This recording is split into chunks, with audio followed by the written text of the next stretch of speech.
أن نقول بيننا وبينكم الكتب. كان أحمد يقول البدع بيننا وبينكم الجنائز. Brothers and sisters, wallahi al-azim, the non-Muslims are petrified of the Muslims. Petrified. They know that one day you will wake up, that you will leave off all this filth and satanic inspirations, and that the Muslims one day will unite upon one Aqidah. For wallahi, the history where they never told you is when you read the stories about how the Muslims took down Persia and Rome. Everybody just says, oh, that's nothing. They just took down Persia and Rome. You know what?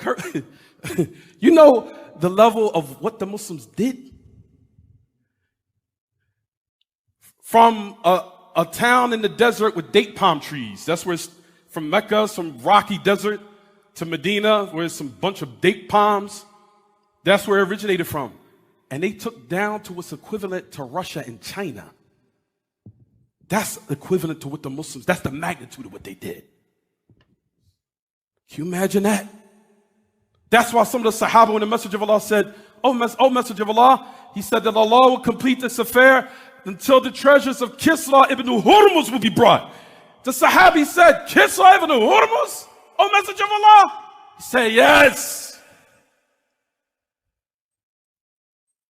The non-Muslims know the power of the Muslims. You know where their power comes from? Their Aqidah Salafiyah. They studied it. They're like, man, in 50 years, they took over the whole globe to the point where they took down the great empires of Rome and Persia, which is equivalent these days of China and Russia. They took them down.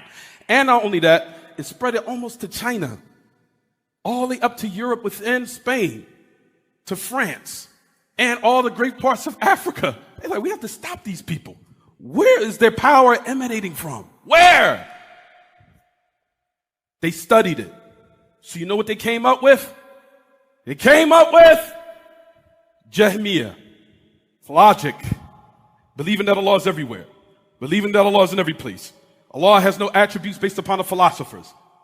Bringing philosophy in. Ikhwaniyah, all these deviant sects, brothers and sisters, were all originated from non-Muslims, from the Qadiriyah, from the Jahmiyyah, and even these days from the Ikhwanis.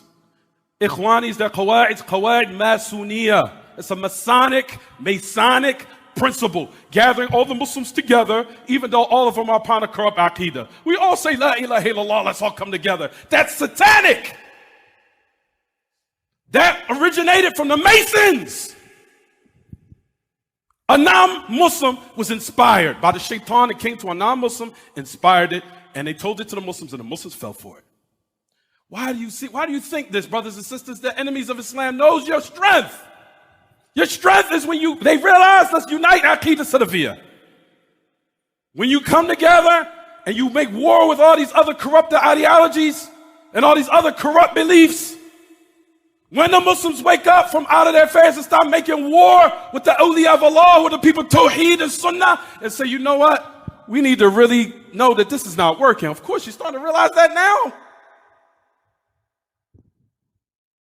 You know what? Let's correct our Aqidah. The Muslims are petrified of this. Petrified. That's why you never learned this in your history books, because they know that was the greatest catastrophe in their eyes that happened in the world, what the Muslims did within a time frame less than 50 years.